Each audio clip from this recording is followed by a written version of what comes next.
እግዚአብሔር ይመስገን።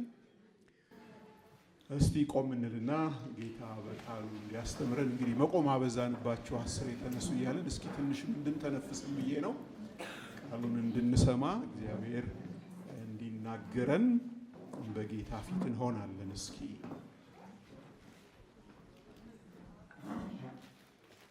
እንጸልያለን።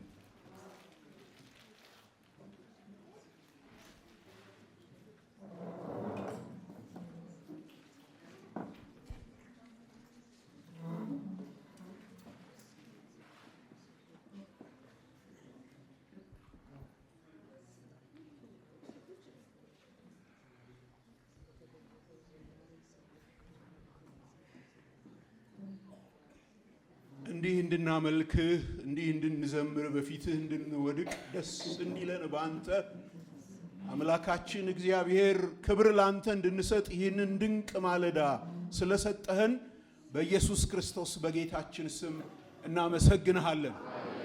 ክብር ላንተ ይሁን።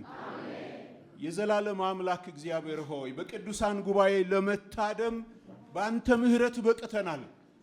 ቸርነትህና ምህረትህ በሕይወቴ ዘመን ሁሉ ይከተሉኛል፣ በእግዚአብሔርም ቤት ለዘላለም እኖራለሁ እንዳለ አምላካችን ምህረት ተከትሎን ይኸው በእግዚአብሔር ቤት ዛሬም እየዘመርን ዛሬም እየጸለይን ዛሬም ቃልህን እየገለጥን ዛሬም እግዚአብሔር ፍቅርን እየተካፈልን ስላለ በኢየሱስ ስም ክብር ላንተ ይሁን፣ ምስጋና ላንተ ይብዛ። ረዳታችን፣ ተስፋችን፣ ትምክታችን ሆይ በኢየሱስ ክርስቶስ ስም አንተ ተባረክ።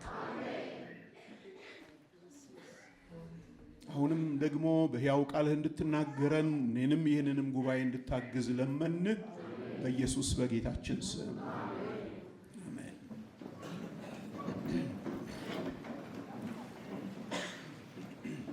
ድምፄን መቆጠብ ትንሽ ይኖርብኛል።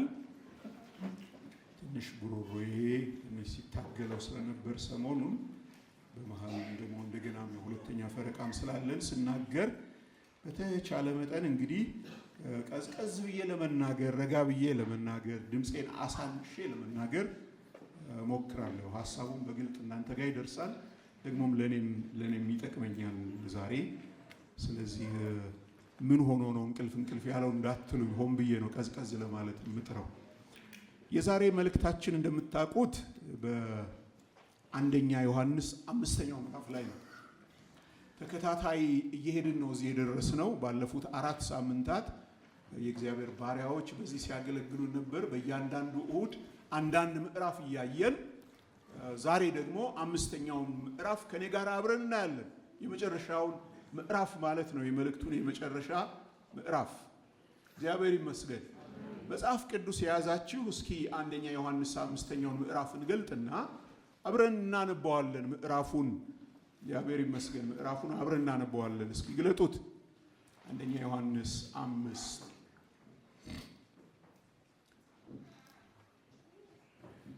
ላነበው ነው። ክርስቶስ ነው ብሎ በኢየሱስ የሚያምን ሁሉ ከእግዚአብሔር ተወልዷል። ወላጁንም የሚወድ ሁሉ ከእርሱ የተወለደውን ደግሞ ይወዳል። እግዚአብሔርን ስንወድ ትእዛዛቱንም ስናደርግ የእግዚአብሔር ልጆች እንድንወድ በዚህ እናውቃለን። ትእዛዛቱን ልንጠብቅ የእግዚአብሔር ፍቅር ይህ ነውና፣ ትእዛዛቱም ከባዶች አይደሉም። ከእግዚአብሔር የተወለደ ሁሉ ዓለምን ያሸንፋልና፣ ዓለምንም የሚያሸንፈው እምነታችን ነው። ኢየሱስም የእግዚአብሔር ልጅ እንደሆነ ከሚያምን በቀር ዓለምን የሚያሸንፍ ማን ነው? በውሃና በደም የመጣ ይህ ነው፣ እርሱም ኢየሱስ ክርስቶስ። በውሃና በደሙ እንጂ በውሃ ብቻ አይደለም። መንፈስም እውነት ነውና የሚመሰክረው መንፈስ ነው። የሚመሰክሩት መንፈሱና ውሃው ደሙም 3 ናቸውና ሦስቱም ባንድ ይስማማሉ። የሰውን ምስክር ብንቀበል የእግዚአብሔር ምስክር ከእሱ ይልቅ ይበልጣል። ስለ ልጁ የመሰከረውን የእግዚአብሔር ምስክር ይህ ነውና፣ በእግዚአብሔር ልጅ የሚያምን በነፍሱ ምስክር አለው። በእግዚአብሔር የማያምን እግዚአብሔር ስለ ልጁ የመሰከረውን ምስክር ስላላመነ ሐሰተኛ አድርጎታል። እግዚአብሔርም የዘላለም ሕይወት እንደሰጠን ይህም ሕይወት በልጁ እንዳለ ምስክሩ ይህ ነው። ልጁ ያለው ሕይወት አለው፣ የእግዚአብሔር ልጅ የሌለው ሕይወት የለውም። የዘላለም ሕይወት እንዳላችሁ ታውቁ ዘንድ በእግዚአብሔር ልጅ ስም ለምታምኑ ይህን ጽፌላችኋለሁ። በእርሱ ዘንድ ያለን ድፍረት ይህ ነው፣ እንደ ፈቃዱ አንዳች ብንለምን ይሰማናል። የምንለምነውንም ሁሉ እንዲሰማልን ብናውቅ ከእርሱ የለመነው ልመና እንደተቀበልን እናውቃለን። ማንም ወንድሙን ሞት የማይገባውን ኃጢአት ሲያደርግ ቢያየው ይለምን፣ ሞትም የማይገባውን ኃጢአት ላደረጉት ሕይወት ይሰጥለታል። ሞት የሚገባው ኃጢአት አለ፣ ስለዚያ እንዲጠይቅ አልልም። አመፃ ሁሉ ኃጢአት ነው፣ ሞትም የማይገባው ኃጢአት አለ። ከእግዚአብሔር የተወለደ ሁሉ ኃጢአትን እንዳያደርግ፣ ነገር ግን ከእግዚአብሔር የተወለደው ራሱን እንዲጠብቅ ክፉም እንዳይነካው እናውቃለን።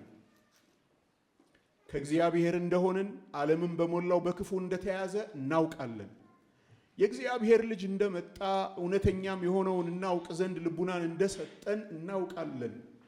እውነተኛም በሆነው በእርሱ አለን፣ እርሱም ልጁ ኢየሱስ ክርስቶስ ነው። እርሱም እውነተኛ አምላክና የዘላለም ሕይወት ነው። ልጆች ሆይ ከጣዖታት ራሳችሁን ጠብቁ ብሎ መልእክቱ ይደመደማል። የመልእክታችን ዋና ክፍል 5 ቁጥር 4 ላይ ነው ያለው። ምዕራፍ 5 ቁጥር 4 ላይ ከእግዚአብሔር የተወለደ ሁሉ ዓለምን ምን ያደርጋል? ያሸንፋልና ዓለምንም የሚያሸንፈው ምናችን? እምነታችን ነው ይላል። ከእግዚአብሔር የተወለደ ሁሉ ዓለምን ያሸንፋልና ዓለምንም የሚያሸንፈው እምነታችን ነው። እግዚአብሔር ይመስገን። በሐኪሞች ወይም በባዮሎጂ አዋቂዎች ያው በሰው በእንስሳት ወይም ሕይወት ባላቸው ፍጥረታት ሁሉ ዘንድ ሰውነቱን የሚከላከል የሚጠብቅ ኢሚዩን ሲስተም የሚሉት ነገር አላቸው። በሽታ ተከላካይ ስርዓት እንደማለት ነው። በሰውነት ውስጥ ማለት ነው። በእኛ በሰውነት ውስጥ ያው እንወጣለን፣ እንገባለን፣ በነፃነት እንራመዳለን፣ እንሰራለን። ግን ይሄ ሰውነታችን ከውጭ ጥቃት ይደርስበታል። እንደምታውቁት በምንተነፍሰው አየር፣ በምንነካው ነገር፣ በሚያገኘን በዚያ ቫይረስ ይሁን ባክቴሪያ ይሁን ወይም የትኛውም አይነት ጥገኛ አካል ፓራሳይት ይሁን ብቻ ምንም ይሁን ወደ ሰውነታችን መግባትና ማጥቃት፣ ማድከም፣ መጉዳት፣ መግደል የሚፈልጉ ጥቃቶች ብዙ አሉ፣ በጣም ብዙ አሉ። እና ይሄ ሲስተም ግን በጣም ውስብስብ ነው። ደግሞ ይሄ ኢሚዩን ሲስተም የሚባለው ነገር እነኝን ጥቃቶች በመቋቋም ደግሞም የመጣውን ጥቃት አይነት መዝግቦ በመያዝ ለሚቀጥለው ጊዜ እንዲህ ያለ ጥቃት ሲመጣ በተሻለ ፍጥነት በተቻለ ምት ማባረር እንዲችል ራሱን የሚያሰለጥን የሚያደራጅ ስርዓት ነው እግዚአብሔር በሰውነታችን ውስጥ ያኖረው። ይገርማል። ልክ እንደ መተንፈሻ ስርዓት እንደ ዳይጀስሽን ሲስተም ምናምን እንደሚሉት ማለት ነው። ይሄም በሽታ ለመከላከል እግዚአብሔር በእኛ ውስጥ ያኖረው ስርዓት በጣም ገራሚ ነው። ከኢሚዩን ሲስተማችን የተነሳ ቫይረሶች ቢኖሩም ባክቴሪያዎች ቢኖሩም 10 ጊዜ ጥቃት ቢኖርም በህይወት እየዘለቅን ነው፣ እየኖርን ነው፣ በድል እየወጣን እየገባን እየተመላለስን ነው። ጤንነታችን ከኢሚዩን ሲስተማችን የተነሳ ነው፣ ከእርሱ የተነሳ ነው። በኢየሱስ ያለን እምነት እንደዚህ ያለ እንደ ኢሚዩን ሲስተም ያለ ነው። ከእግዚአብሔር የተወለደ ዓለምን ምን ያደርጋል? ያሸንፋል። ዓለምንም የሚያሸንፈው በእኛ ዘንድ ያለው ከእግዚአብሔር የሆነልን ምናችን ነው ይለናል። እምነታችን ነው። የአሸናፊነት ወይም የድል ህይወት ነው ርዕሳችን ለክፍላችን የሰጠነው። የአሸናፊነት ወይም የድል ህይወት በዮሐንስ መልእክት 5ኛው ምዕራፍ ሐሳብ መሰረት አጠቃላይ መጽሐፉን ነካ ለማድረግ እየሞከርን በስተመጨረሻም ያው ዛሬ የመጨረሻው ቀን ስለሆነ መጽሐፉን ባጭር ጥቂት ሰመሪም ለመስራት ሞክራለሁ ለማጠቃለል። የመጀመሪያው በምዕራፍ ውስጥ የምናየው ነገር የአሸናፊነት ህይወት በመወለድ የምናገኘውና የምንኖረው ነው። የአሸናፊነት ህይወት ከእግዚአብሔር በመወለድና በመኖር የምናገኘው ነው። ከቁጥር 1 እስከ ቁጥር 5 እንዳየን ክርስቶስ ነው ብሎ በኢየሱስ የሚያምን ሁሉ ከእግዚአብሔር ምን አድርጓል? ተወልዷል። አስረግጦ ነው የሚናገረው። ይሄ ማስረገጡ በጣም የዮሐንስ ልዩ አጻጻፍ ነው። ወላጁንም የሚወድ ሁሉ ከእርሱ የተወለደውን ደግሞ ምን ያደርጋል? ይወዳል። እግዚአብሔርን ስንወድ ትእዛዛቱንም ስናደርግ የእግዚአብሔር ልጆች እንድንወድ በዚህ እናውቃለን። ትእዛዛቱንም ልንጠብቅ የእግዚአብሔር ፍቅር ይህ ነውና። ትእዛዛቱም ከባዶች አይደሉም። ከእግዚአብሔር የተወለደ ሁሉ ዓለምን ያሸንፋልና ዓለምንም የሚያሸንፈው እምነታችን ነው። ኢየሱስ የእግዚአብሔር ልጅ እንደሆነ ከሚያምን በቀር ዓለምን የሚያሸንፍ ማን ነው? መልሳላችሁ ለጥያቄው ማን ነው ብሎ ነው የሚጠይቀው። ማንም የለም። ከእግዚአብሔር ኢየሱስን በማመን ከእግዚአብሔር ከተወለደ ውጪ ዓለምን የሚያሸንፍ የለም። መወለድ መውደድን ያስተምረናል። ከእግዚአብሔር የተወለደ እርሱ ከእግዚአብሔር የተወለደ ሌላ ከእግዚአብሔር የተወለደውን ምን ያደርጋል ነው የሚለን? ይወዳል። በቃ ይሄ ተፈጥሮ ነው። ከእግዚአብሔር ተወልዷላ። ደግሞም ከእግዚአብሔር የተወለደ ይታዘዛል። መታዘዙ ከመወለዱ የሚመነጭ ነው። ትእዛዙም ደግሞ ከባድ ቢመስልም ግን ከባድ አይደለም። እንደኛ እንደ ሰው ስናስብ ከባድ ነው። እግዚአብሔር ለሰው ያዘዘው አድርጉ ኑሩ የሚለን የሰጠን የመጽሐፉ ስርዓት በዚህ ቃል ውስጥ የተገለጠው ህይወት እኔ ቀላል ነው ብዬ አልልም። ግን ዮሐንስ እንዲህ ይላል፣ ትእዛዞቹ ምን አይደሉም? ከባዶች አይደሉም። ለምን ብትሉ የሚሰራው የሚከወነው ትእዛዙን መታዘዝ የሚቻለው በሰው ብቃት ሳይሆን ዳግመኛ ልደት በሰጠው በእግዚአብሔር ብቃት ነው። እግዚአብሔር ይመስገን። ትእዛዞቹ ከባዶች አይደሉም። በግልጥ ቋንቋ ትእዛዝ ሰጥቶናል። ትእዛዙ በዋነኝነት ፍቅር ነው። ይሄ ከእግዚአብሔር የተወለደ ደግሞ ዓለምን አሸንፎ በክፋቷ ላይ በርትቶ ምንም እንኳን ክፉ በዓለም ቢኖርም ዓለም በሞላው በክፉ ቢያዝም ዓለም ምኞቷን ወደኛ እየላከች ልታጠቃን ብትሞክርም እንኳን ከእግዚአብሔር የተወለደ በእግዚአብሔር ልጅ በኢየሱስ ያመነ ዓለምን ምንም ጥርጥር የለው ምን ያረጋል ነው የሚለን? ያሸንፋል። በእግዚአብሔር ላይ ባለው እምነት ምክንያት ማለት ነው። በእግዚአብሔር ላይ ባለው እምነት ምክንያት በእርሱ ምክንያት በዓለም ካለው በእርሱ ያለው ስለሚበልጥ ራሱ ዮሐንስ እንደሚናገር በእኛ ያለው በዓለም ካለው ምን ያደርጋል ብሎናል? ይበልጣል። ደግሞም በዚህ ክርስቲያን ህይወት ውስጥ ዘሩ በእርሱ አለ። የእግዚአብሔር ዘር በእርሱ አለ። ስለዚህ ኃጢአት ሊያደርግ አይችልም። አቅም አለው፣ ጉልበት አለው፣ ያሸንፋል። ለምን ቢባል ከእግዚአብሔር ምን ሆኗል? ተወልዷል። እስኪ ተወልጃለሁ። እስኪ እንድገመው። ምን ሆነናል? ተወልደናል። ክብር ለእርሱ ይሁን። ዘሩ በእርሱ ስላለ የእግዚአብሔር ዘር ስላለ በእኛ ያለው በዓለም ካለው ስለሚበልጥ የተወለደ ምንም ጥያቄ የለውም። በአራት ነጥብ ነው የሚዘጋው ዮሐንስ። የድል ህይወት የእርሱ ነው፣ የእርሱ ነው። እግዚአብሔር ይመስገን። ጥቃቱን ቀላል እያደረግኩኝ አይደለም። እንደምታውቁት ዓለም የምታጠቃበት ስልክ ዮሐንስን ራሱን እንኳን ብናይ በጣም በርካታ ነው። እናንተም በየቀኑ በየዕለት ህይወታችሁ በስራ በቤት በሰፈር በመንገድ የትም የምንገጥማቸው የሚገጥሙን የህይወት ተግዳሮቶች ብዙ ናቸው።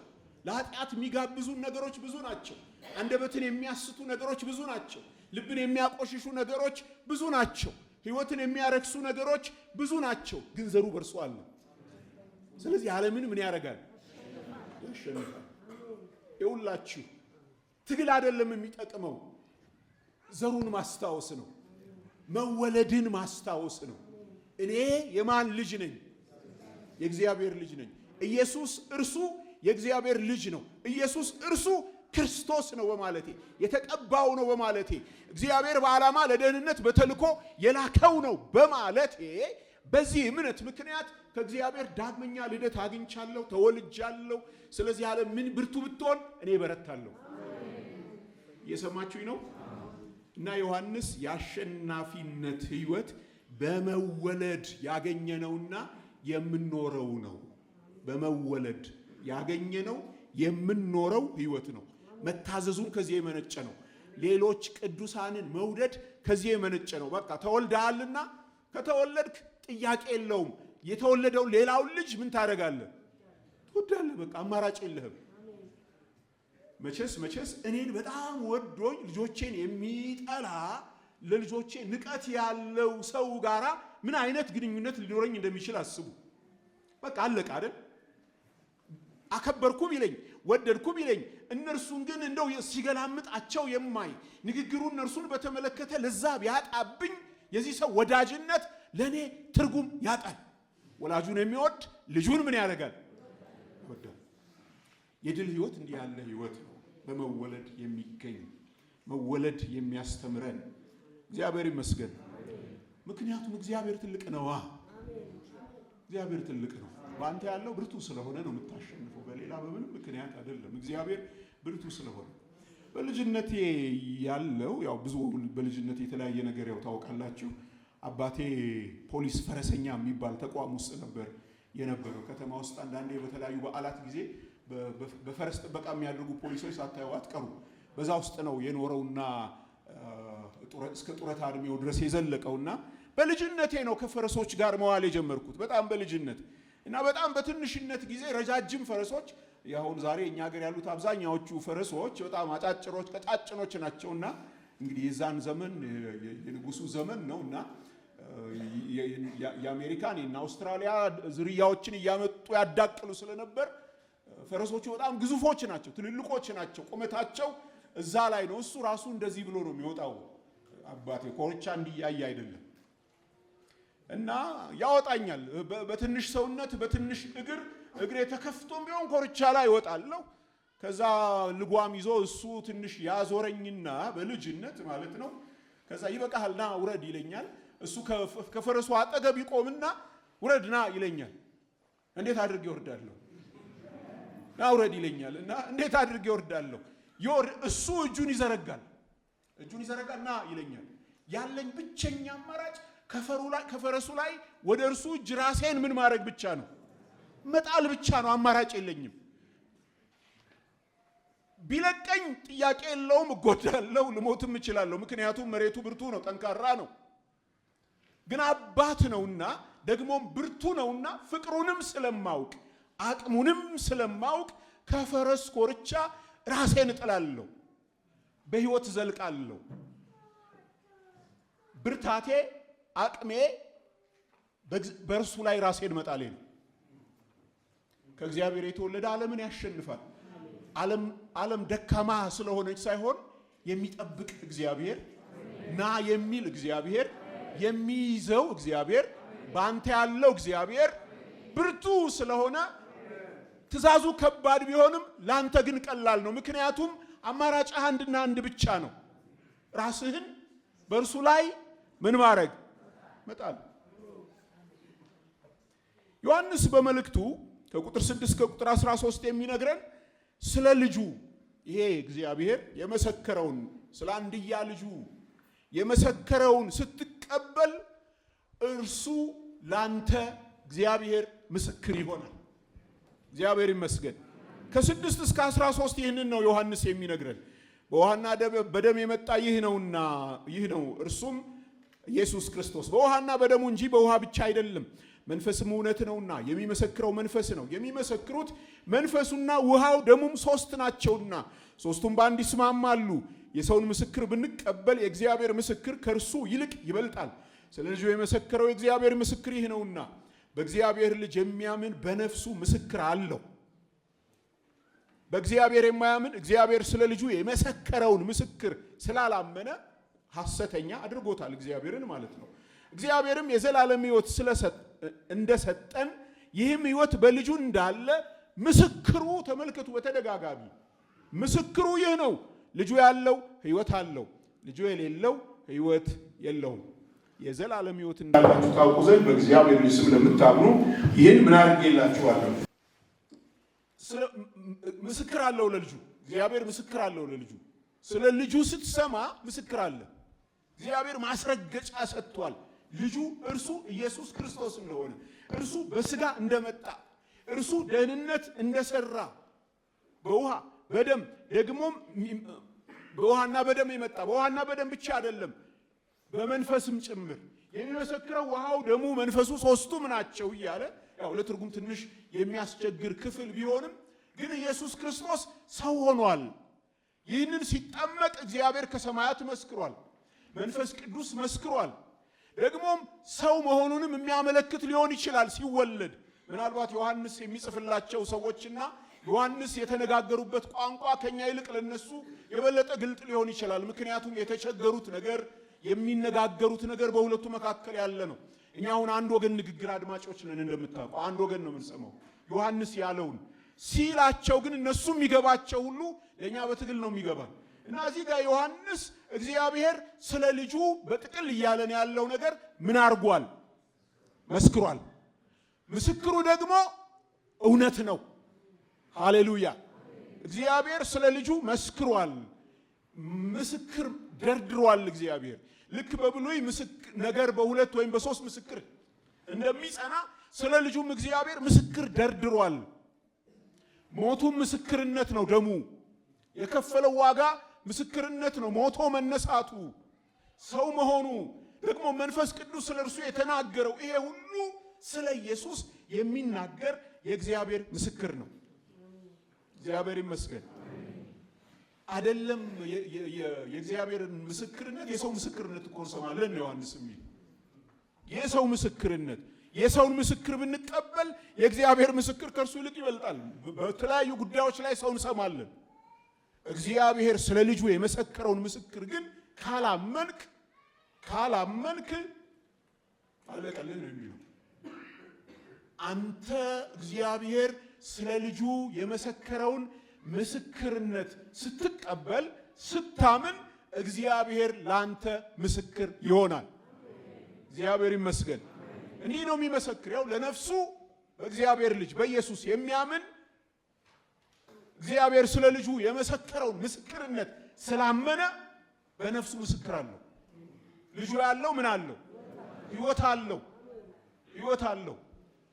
እግዚአብሔር የመሰከረውን ምስክርነት ስላመነ እግዚአብሔር ያለው ልክ ነው ስላለ ሰዎች ብዙ ቢሉም ዓለም ብዙ ብትልም እግዚአብሔር ስለ ልጁ ስለ ኢየሱስ የተናገረውን እውነት በቃሉ የገለጠውን ዮሐንስ አየነው፣ ዳሰስነው፣ ነካነው፣ እሱን ነው የምንነግራቸው ያለውን የዘላለም ሕይወት የሆነውን ጻድቅ የሆነውን የእግዚአብሔርን ልጅ እርሱን ስለ ኃጢአታችን አልፎ የተሰጠውን አንዱን በእኛና በእግዚአብሔር መካከል ጠበቃ ሆኖ የቆመውን እርሱን ዮሐንስ እርሱን አንተ ስታምን ስትቀበል እግዚአብሔር ለአንተ ምስክር ይቆማል።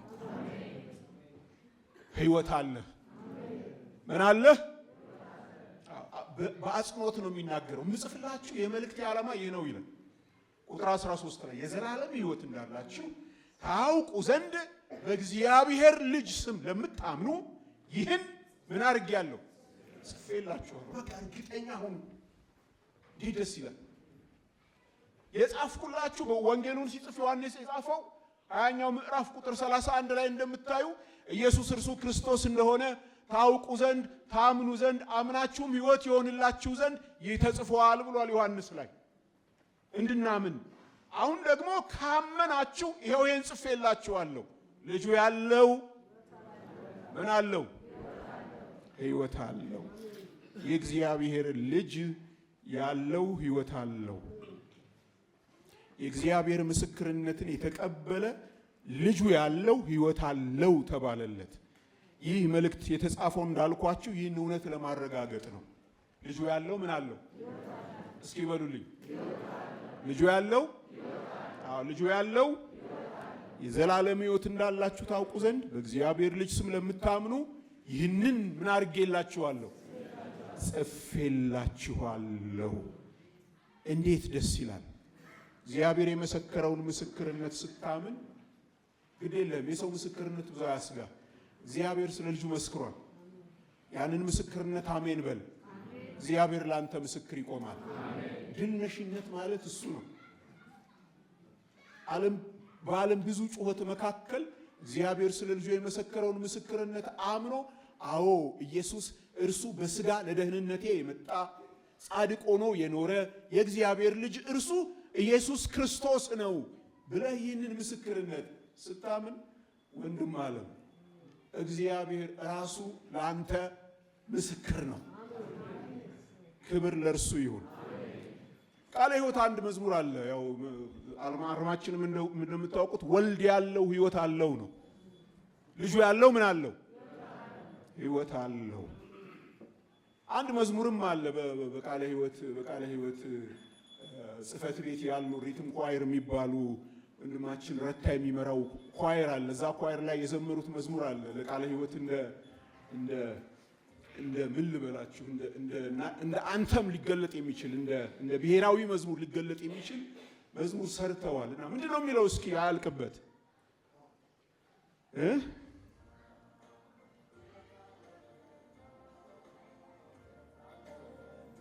ወልድ ያለው ሕይወት አለው።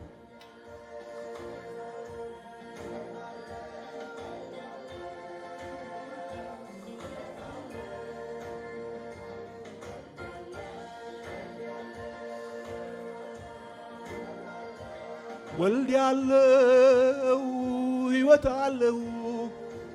ወልድ ያለው ሕይወት አለው።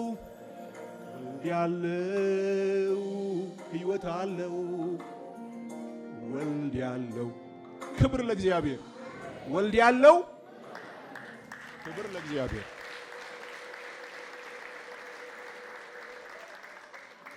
እግዚአብሔር ማረጋገጫ ሰጣለሁ። ግድ የለም በደንብ እርግጠኛውን ይሄ ሕይወት የሚወሰድብህ አይደለም። ማረጋገጫ ሰጣለሁ። ሰው ለንብረት ማረጋገጫ ይይዛል አይደል? ለቤቱ ማረጋገጫ ይይዛል። ለመኪናው ማረጋገጫ ይይዛል። ለጋብቻው ማረጋገጫ ይይዛል አይደለም? ለነዚህ ሰው ነህ ወይ አንተ? በሕይወት አለህ ወይ አንተ? መቼ ተወለድክ? ከየት መጣ? ማን? የልደት ሰርቲፊኬት ምን ማድረግ አለብህ? መያዝ አለብህ። በቃ ማረጋገጫ ያስፈልጋል። ሰርቲፊኬት ያስፈልጋል። ለመኪና ሊብሬ ያስፈልጋል። አለዛ የኔ ነው ብትልም ያንተ አይደለም። ማረጋገጫ ያስፈልጋል። እግዚአብሔር ያው መረጃ ሰጥቻለሁ እያለ ነው።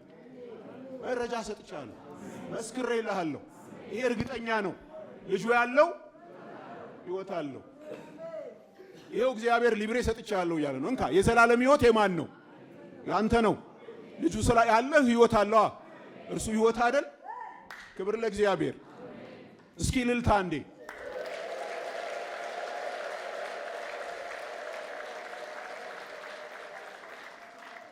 ዮሐንስ ሌላው የሚነግረን ከ14 እስከ 17 ላይ ጸሎት ይሰማል ነው የሚለን። የድል ሕይወት እንዲህ ያለ ሕይወት ነው። እንዲህ ያለ እግዚአብሔር በሽታን የሚከላከል ስርዓት ነው ውስጥ የተከለው። አንድም መጀመሪያ ላይ እንዳልን በመወለድ ያገኘኸውና የምትኖረው ሕይወት ነው መወለድህ። ይሄን ጥንካሬ፣ ይሄን አቅም፣ ይሄን ድል፣ ይሄን ማሸነፍ የሚያመጣው እርሱ ነው። ደግሞም ስለ ልጁ የመሰከረውን ምስክርነት አንተ ስትቀበል እግዚአብሔር ስለ አንተ መስክሯል። አንተ ሕይወት አለ። ይሄ ብቻ አይደለም፣ ጸሎትህም ይሰማል። ለምነህ በአንተ ጸሎት ሰው ይድናል። እግዚአብሔር ይመስገን። እግዚአብሔር ተወልደሃልና እግዚአብሔር ባንተ ያኖረው በጣም ትልቅ መብት ቢኖር አባ የማለት መብት ነው። የመጸለይ መብት ነው። እግዚአብሔር ይመስገን። ተወለድኩና ምን ይጠበስ? ልጁ ነኝና ምን ይሁን? ከእርሱ ጋር ምን ማድረግ እችላለሁ? መነጋገር እችላለሁ፣ ማውራት እችላለሁ፣ ልመናዬን አቀርባለሁ። እንዴት ደስ ይላል በእናታችሁ! ሃሌሉያ! ከ14 እስከ 17 እንዲህ ይላል፣ በእርሱ ዘንድ ያለን ድፍረት ይህ ነው። በቃ ደረታችንን ወጠር አድርገን ነው ወደ እርሱ የምንጠጋው። ልባችን ሙሉ ሆኖ ነው። በእርሱ ዘንድ ያለን ድፍረት ይህ ነው። እንደ ፈቃዱ አንዳች ብንለምን ምን ያደርገናል? ይሰማናል። ምንም ጥያቄ የለው። ልጅ አይደለ እንዴ አንተ? ተወልደሃል አይደል? አምነኸዋልም አይደል? ይህን ሕይወት እግዚአብሔር በአንተ አድርጓልም የለ? እንደ ፈቃዱ አንዳች ብንለምን ይሰማናል። የምንለምነውን ሁሉ እንደሚሰማልን ብናውቅ ከእርሱ የለመንነውን ልመና እንደተቀበልን እናውቃለን። ባለድል የሚያደርገን መለመንና መቀበል ነው። እግዚአብሔር ይመስገን። መለመንና መቀበል ነው። እንደምታውቁ የሰው ሕይወት በተቻለ መጠን መለመን አይፈልግም። ለማኝነት ጥሩ ነገር አይደለም። ለማኝ መሆን የሚፈልጋል፣ ለማኝነትን የሚወዳል። ለማኝነት ጥሩ ነገር አይመስልም። ግን በእግዚአብሔር ፊት የሚያዋጣው የእውነት ለማኝነት ነው። ለማኝነት፣ ነፍራቃ ለማኝነት፣ አባይዬ እባክህ እያለ የሚለምን የማይማጸን፣ በፊቱ ቀርቦ ከረባቱን የማያስተካክል፣ እኔ እኮ የእግዚአብሔር ልጅ እያለ መጸለይ የማያውቅ ሞልቃቃ ያልሆነ ልጅ እሱ አሸናፊ ነው። ይለምናል፣ ልመናው ደግሞ ይሰማል። የሰማውን ደግሞ ምን ያደርጋል? ይቀበላል። እንደ ፈቃዱ ግን ይላል። እችን ቁልፍ አትርሷት። እንደ ፈለክ አይደለም እግዚአብሔር እንደ ፈቃዱ ነው። ምክንያቱም ዘሩ ባንተ አለ፣ እግዚአብሔር ባንተ አለ። ልዩነትህ ጸሎትህም እንደ ፈቃዱ መሆኑ ነው። ፈቃድህን አይደለም የምትጸልይ፣ ፈቃዱን ለምነህ ነው የምትቀበል። ሰማችሁ? ፈቃዱን ለምነን ነው የምንቀበል። ከፈቃዱ ጋር ከተስማማው ፈቃዱን ከሆነ ልመናዬ እቀበላለሁ። ችግራችን ያው ፈቃዱን አይደለም በብዙ የምንፈልገው። እንደገና መለመን አንወድም። ቀስ እያልን መለመን እንተዋለን። እና ስታዩ እግዚአብሔር የማያደርገው ነገር የለም። ይኸው ማንም ወንድሙን ሞት የማይገባውን ኃጢአት ሲያደርግ ቢያየው ምን ያድርግ ይላል? ይለምን። ይታያችኋል። ስለ ጸሎት ነው እያወራ ያለው። ለምን ትቀበላለህ? ወንድምህ ደክሞ ሞት የማይገባውን ምን ማለት ነው? ሞት የማይገባው ሞት የሚገባው እኔ እንጃ፣ ግን እነሱ ያውቁታል። ምናልባትም በመልእክቱ ዙሪያ ስናይ ኢየሱስን የሚክደው ሊሆን ይችላል። በስጋ አልመጣም የሚለው ሊሆን ይችላል። ምናልባት ዮሐንስ እያለ ያለው በተጨባጭ ግን ምንድነው ሞት የሚገባው? የትኛው ነው ሞት የማይገባው? ዝርዝር አላስቀመጠልንም። ግን እንደምታውቁ በብሉይም ቢሆን የሚያስወግር ኃጢአት አለ። ደግሞም ወደ መቅደስ ቀርቦ የንስሐ መስዋዕት በማቅረብ የኃጢአት መስዋዕት በማቅረብ ምህረት የሚገኝበት ደግሞ ኃጢአት አለ። ምን አይነት ነው? አሁንም ለኛ የተሰጠ ዝርዝር የለም። ለማንኛውም የልባችንን ልከኝነት ጥግ ድረስ እንዳይደርስ እንጠንቀቅ። ሞት የማይገባውን ኃጢአት ሲያደርግ ብታይ ለወንድምህ ለምን ምን ይሰጠዋል? ሕይወት ይሰጠዋል፣ ይተርፋል፣ ይመለሳል፣ ይድናል። ካንተ ልመና የተነሳ አንተ ልጅ አይደለህ? ትለምናለህ፣ ሌላውን ሰው ታተርፋለህ። ትለምናለህ፣ ለሌላው ትደርሳለህ። አዎ እንደ ፈቃዱ ነውና ደግሞ አንዳንዱ አይድንም። እንዳልኳችሁ ምናልባት ከክህደት ጋር የተያያዘ ከልብ ጽናት ጋር የተያያዘ ሊሆን ይችላል። ደግሞም ሞት የሚገባው ኃጢአት አለ። ስለዛ እንዲለምን አልልም። እንዳልኳችሁ ዮሐንስና የሚጽፍላቸው ወንድሞች በዚህ ሐሳብ እነሱ በግልጥ ተግባብተዋል። እኛ ግን ዮሐንስ ያለውን ብቻ ስለሆነ የምንሰማው ምን ማለትህ ነው ብለን ዮሐንስ ብንጠይቅም ዮሐንስን በቀጥታ አናገኘውም። ዙሪያ ገባውን ለማየት ዘመኑን ለመፈተሽ ብንሞክርም አሁንም የምንለው ነገር ምናልባት ከመላምት ከግምት የዘለለ አይሆንም። ለማንኛውም እንዲህ ነው እያለን ያለው የድል ህይወት ጸሎት የሚሰማበት ለምነህ ሰው የሚተርፍበት ህይወት ነው። እግዚአብሔር ይመስገን። ያው ሲሰጥ ግን አባት መርጦም አይደል የሚሰጥ። አባት ሲሰጥ የለመኑትን ሁሉ አይሰጥም፣ እንደ ፈቃዱ ነው አይደል? እንደ ፈቃድ ማለት ጥሩ ነው። ኢየሱስ እንኳን ብትፈቅድ ካለ አንተ ማን ነህ ወንድም አለ? ይህን ነገር ካልሰጠኝ ሞቼ እገኛለሁ ለማለት አንተ ማን ነህ? መስቀል ከፊቱ ቆሞ ብትወድ ይቺ ጽዋ ከኔ ትለፍ፣ ካልሆነ ግን ጭልጥ አረጋታለሁ እያለ እኮ ነው። እና አንዳንድ ጽዋ የሚጨለጥ ነው፣ አይቀርልህም። ጸጋ ስጠኝ ነው የሚያዋጣው። ለማንኛውም አባ ሲሰጥ መርጦ ነው የሚሰጥ። የለመኑትን ሁሉ ልጅ አንዳንዴ ይስታል።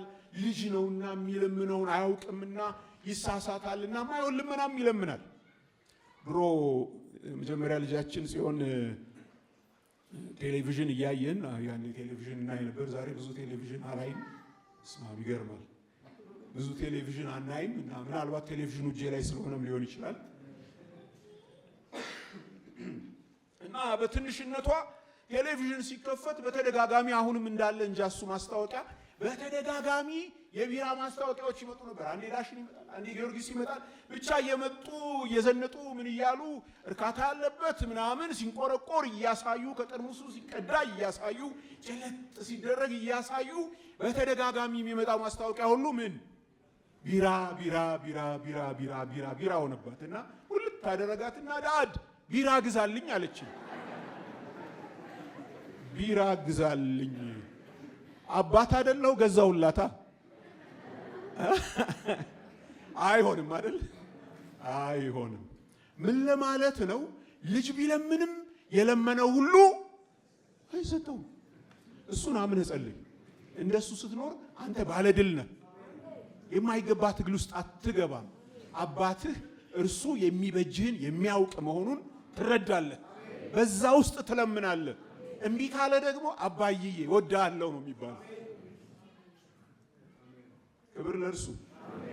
እልህኞች ነን። ያው እንደምታውቁ አንዳንዴ ከእግዚአብሔርም ጋር እልህኞች እንሆናለን። ፈቃዳችን ፍላጎታችን ካልሞላ በቃ ሞቼ ይገኛለሁ። ግድ የለም። ከእግዚአብሔር ጋር እልህኝነት አያዋጣም። የትም አታደርስ፣ ምንም አታመጣ። የዮሐንስ የአንደኛ ዮሐንስ 5ኛው ምዕራፍ የመጨረሻ ክፍል ከቁጥር 18 እስከ ቁጥር 21 ዮሐንስ የሚነግረን ነገር መልእክቱን እየደመደመ ነው። ከ18 እስከ 21 ላይ ስታዩ የመልእክቱ የመጨረሻ ክፍል ነው። ከእግዚአብሔር የተወለደ ሁሉ ዓለምን ነው። ከእግዚአብሔር የተወለደ ሁሉ ኃጢአትን ምን አያደርግም። ያው መልእክቱን እየከለሰ ነው። አንደኛ ዮሐንስ 3ኛው ምዕራፍ ላይ እዚሁ ምዕራፍ ሲጀምርም ያለውን እየከለሰ መልእክቱን እየደመደመ ነው። ከእግዚአብሔር የተወለደ ሁሉ በሉልኝ ኃጢአትን አያደርግም። ነገር ግን ከእግዚአብሔር የተወለደው ራሱን እንዲጠብቅ ክፉም እንዳይነካው ምን እናውቃለን። እንቀጥል። ከእግዚአብሔር እንደሆንን ዓለምም በሞላው በክፉ እንደተያዘ አሁንም ምን እናውቃለን። የእግዚአብሔር ልጅ እንደመጣ እውነተኛም የሆነውን እናውቅ ዘንድ ልቡናን እንደሰጠን አሁንም ምን ዮሐንስ መልእክቱ በጣም በብዙ እናውቃለን የተሞላ ነው። መቼስ ሁሉንም አልከልስም። አሁን መልእክቱን መዳሰስ አይደለም። እናውቃለን። ይሄ ለኛ የተሰጠ የተገለጠ የተረጋገጠ ነገር ነው። እናውቃለን። እግዚአብሔር ይመስገን። እናውቃለን። 18 ላይ እዩ መወለድ የሚያመጣው ልዩነት አለ። ከእግዚአብሔር የተወለደ ኃጢአትን አያደርግም። ምክንያቱም ከእግዚአብሔር ምን አድርጓል? ተወልዷላ። እንዴት ነው የማያደርገው? በቃ ሌላ ምንም ምክንያት የለውም። ከእግዚአብሔር ምን ስላደረገ? ስለተወለደ። ይኸው 3ኛው ምዕራፍ ይህንን ብሎታል እንደምታስታውሱ። አንደኛው ምዕራፍም እናደርጋለን ግን ንስሐ እንገባለን፣ ሁለተኛው ምዕራፍ ንስሐ እንገባለን ደግሞም ጠበቃለን እያለን እንደተናገረንም ሳትረሱ ከእግዚአብሔር የተወለደ ኃጢአት ህይወቱ ኃጢአት መሰጠቱ ኃጢአት የእርሱ ኮሚትመንት ሆኖ አይኖርበትም። ከእግዚአብሔር የተወለደው ራሱን ምን ያደርጋል? ይጠብቃል። ክፉም ምን አያደርገውም? አይነካውም። ለምን? ምክንያቱ ምንድን ነው? ከእግዚአብሔር ተወልዷል። ሚስጥሩ እሱ ጋር ነው። ከእግዚአብሔር ተወልዷል። እስኪ ተወልጃለሁ በሉልኝ። እንደገና በሉት። እንደገና ድገሙት። በቃ ስለተወለድክ ኃጢአትን አታደርግም። ስለተወለድክ አንተ ራስን ትጠብቃለህ። ስለተወለድክ አንተን ክፉ አይነካህም። ምን ነው እንዴት ተደርጎ ምናምን ብትል ሚስጥሩ ሌላ ምንም አይደለም። ከእግዚአብሔር ተወልጅ። እንዲህ ደስ ይላል። እንዲህ እንደሆነ ደግሞ ዮሐንስ ምን እናደርጋለን ነው የሚለው? እናውቃለን። አሁንም ቁጥር 19 ላይ ስታዩ ሌላ እናውቃለን የሚለው ነገር አለ። ከእግዚአብሔር እንደሆንን ዓለምን በሞላው በክፉ እንደተያዘ እናውቃለን። እኛ ከእግዚአብሔር ነን። ዓለም በሞላው ግን የትም ግቡ፣ የትም ውጡ፣ የትኛውም የትምህርት ፊልድ፣ የትኛውም ስራ፣ የትኛውም የህይወት የኑሮ አይነት ጋር ግቡ፣ ዓለም በሞላው በምን ተይዟል? በክፉ በሰይጣን ግዛቱ መንግስቱ ሆኖ ዓለም በሞላው በክፉ ተይዟል። እኛ ግን ከማን እንደሆነ እናውቃለን? ከእግዚአብሔር እንደሆነ እናውቃለን። በእኛና በዓለም መካከል አሁንም ልዩነት አለ። እናውቃለን። በደንብ ነው የምናውቀው። ዓለም በሞላው በክፉ ተይዟል። እኛ ግን ከእግዚአብሔር ነን። ልክ እንዴት አስቡት።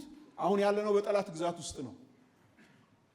ከማን ጋር ላድርግላችሁ? አሁን እንግዲህ ትንሽ የልብ ስሜት ጥሩ አይደለም። ያው ለዘመናት ቢሆንም ግብጽ የምትባለዋ የሰሜን አፍሪካዋ ሀገር ከኛ ወንዝ ከአባይ የተነሳ ከኢትዮጵያ ጋር ያላትን ግንኙነት ታውቃላችሁ።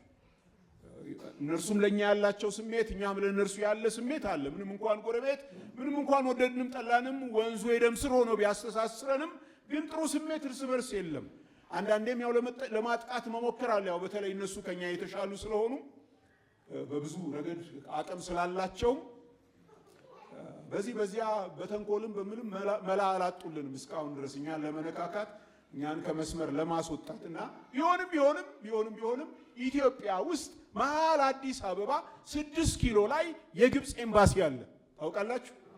የግብጽ ኤምባሲ አለ።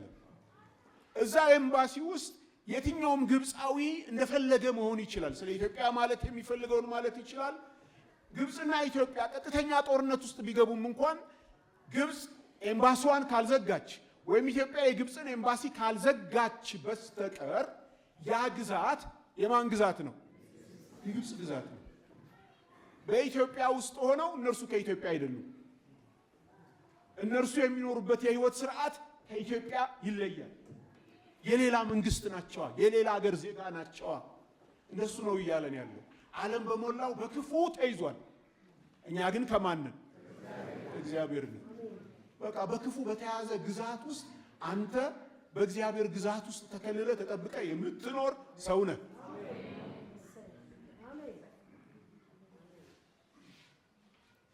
ያወቅነው ሌላ ቁጥር 20 እንደሚነግረን የእግዚአብሔር ልጅ እንደመጣ እውነተኛም የሆነውን እናውቅ ዘንድ ልቡናን እንደሰጠን አሁንም የሚገርም ነው። ለካ እግዚአብሔርን ማወቃችን ራሱ ምን ስለሰጠን ነው?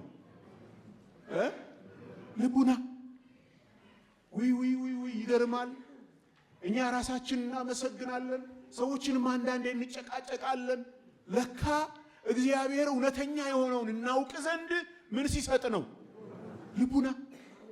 እውነተኛ የሆነውን እናውቅ ዘንድ የእግዚአብሔር ልጅ እንደመጣ እውነተኛም የሆነውን እናውቅ ዘንድ እርሱ ራሱ ልቡናን እንደሰጠን እናውቃለን። ለካ ከእርሱ ነው። የዓይናችን መከፈት ከእርሱ ነው። አዳኝ ነው ማለታችን ከእርሱ ነው። ሕይወት ነው ማለታችንም ለካ እርሱ ልቡናን ስለሰጠን ነው። አንተ ጌታን ስለመረጥክ አንተ አስተዋይና ልባም ስለሆንክ አይደለም። አቤት ልቡናን ሰጠኝ። የማይታይ እውነት አየሁ። ከብዙዎች የተሰወረ ምስጢር ለኔ ተገለጠ። ልቡናን ሰጠኝ፣ አየው። ክብር ለእርሱ ይሁን። እንዲህ እንደሆነ ዮሐንስ እንዲህ ይላል። ምን እናደርጋለን? እናውቃለን። ይህም ከእግዚአብሔር ነው። በቃ እናውቃለን፣ ገብቶናል። ይግባን። እሺ ይግባን። ዮሐንስም እንዲገባን ነው የሚደጋግምልን። እርሱ እውነተኛ አምላክና የዘላለም እርሱም ልጁ ኢየሱስ ክርስቶስን ያወቅ ነው ማለት ነው። እርሱም እውነተኛ አምላክና የዘላለም ሕይወት ነው ይላል። እርሱም እውነተኛ አምላክና የዘላለም ሕይወት ነው። ኢየሱስ እርሱ እውነተኛ አምላክ ደግሞም የዘላለም ሕይወት ነው። ስለዚህ ሲዘጋ መልእክቱን በጣም በሚያስገርም መልኩ ነው የሚዘጋው።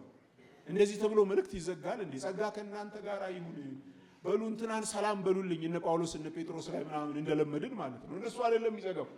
በሉ እንግዲህ ያው ልጆች ሆይ ከጣዖታት ራሳችሁን ምን አድርጉ? ጠብቁ ብሎ 4 ነጥብ ያስቀምጣል። ምን ነው ብትሉ እውነተኛ አምላክ የዘላለም ሕይወት የሆነውን አውቆ ሰው ወደ ሌላ ትናንሽ ባዕዳን ትናንሽ ፎርጅድ የሆኑ አማልክት ዞር አይልም። እርሱ እውነተኛ አምላክና የዘላለም ሕይወት ነው። የዘላለም ሕይወት ነው። ስለዚህ እውነተኛና የዘላለም ሕይወት የሆነውን አምላክ አውቆ እውነተኛውን ኦሪጂናሉን ይዞ ፎርጅድ የውሸት አምላክ ልብ ማረፊያና መታመኛ መፈለግ የእውነት መጃጃል ነው። እውነተኛ አምላክ የዘላለም ሕይወት እርሱ ያንተ ነው። በዛን ዘመን እነርሱ በእርግጥ ጣዖታትን ያመልካሉ። ዘመኑ ነው። ዛሬ የሚቀረጽ ፊታችን የምናስቀምጠው ከድንጋይ ከወርቅ ከብር ከምንም የተሰራ ነገር በባህላችን በዙሪያችን አናይ ይሆናል።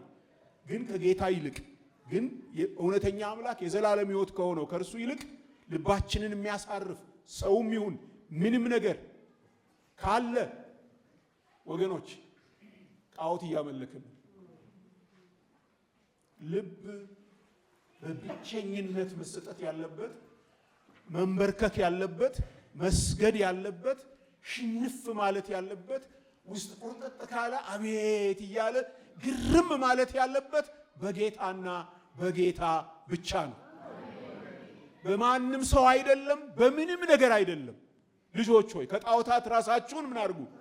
ጠብቁ። ሳታውቀው ጣዖት እንዳትቀርጽ ለራስህ። አንዳንዴ ሰው ጣዖት ይሆናል።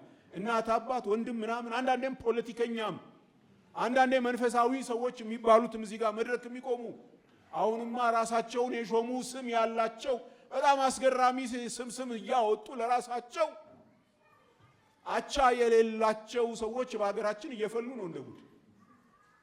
ግድ የለም ልብህን አትስጥ።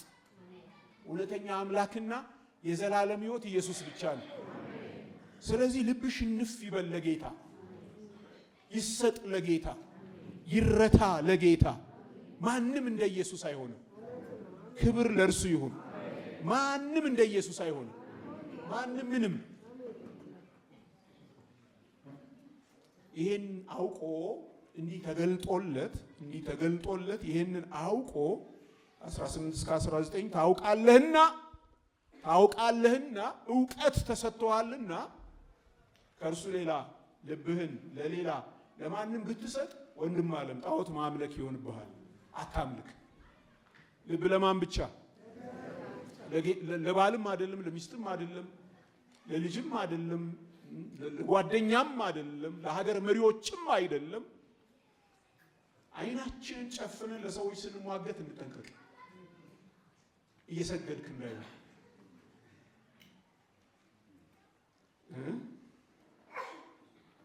እውነተኛውን ኦሪጂናሉን ይዞ እንዳልኳችሁ ፎርጂ የውሸት አምላክ ልብ ማረፊያ የሚሆን መታመኛ የሚሆን መፈለግ መጃጃል ነው። ለእርሱ ብቻ እንስገድ፣ ለእርሱ ብቻ እንገዛ፣ በእርሱ ብቻ ልባችን ይረፍ። ዓለምም ሰውም ማንም ምንም እንደ ኢየሱስ አይሆንም። ክብር ለእርሱ ይሁን። እንግዲህ መልእክቱ የድል ህይወት እንዲህ ያለ ህይወት ነው የሚለን። የድል ህይወት ክርስቲያን የድል ህይወት እንዲህ ያለ ህይወት ነው። የአሸናፊነት ህይወት እንዲህ ያለ ህይወት ነው። የአሸናፊነት ህይወት በመወለድ ያገኘውና የምትኖረው ነው። የአሸናፊነት ህይወት ስለ ልጁ የመሰከረውን ምስክርነት ስትቀበል አብ ስላንተ የሚመሰክርበት ህይወት ነው። የአሸናፊነት ህይወት ጸሎቴ የሚሰማበት ለምነህ ሰው የምታድንበት ህይወት ነው። የአሸናፊነት ህይወት ታውቃለህና ከእርሱ ሌላ ለማንም ለምንም ልብህን የማትሰጥበት ህይወት ነው። የአሸናፊነት የድል ህይወት ከእግዚአብሔር የተወለደ በእርግጥም ዓለምን ምን ያደርጋል? ያሸንፋል። እግዚአብሔር ይመስገን። ስለዚህ በእነኛ 5 ሳምንታት 5ቱን የአንደኛ ዮሐንስ መልእክቶች ሄደንባቸው ጨረስን ማለት ነው። እንኳን እግዚአብሔር ረዳን። ክብር ለእርሱ ይሁን።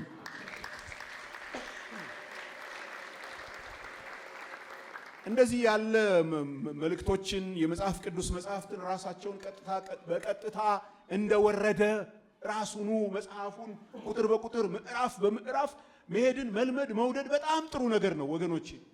እግዚአብሔር ይህንን እየቆነጠረ አይደለም የሰጠው። ይኸው ብሎ ነው የሰጠው አይደል? ዘፍጥረት ብሎ ነው የሰጠው። ማቴዎስ ብሎ ነው የሰጠው። ይኸው አንደኛ ዮሐንስ ብሎ ነው እግዚአብሔር የሰጠው።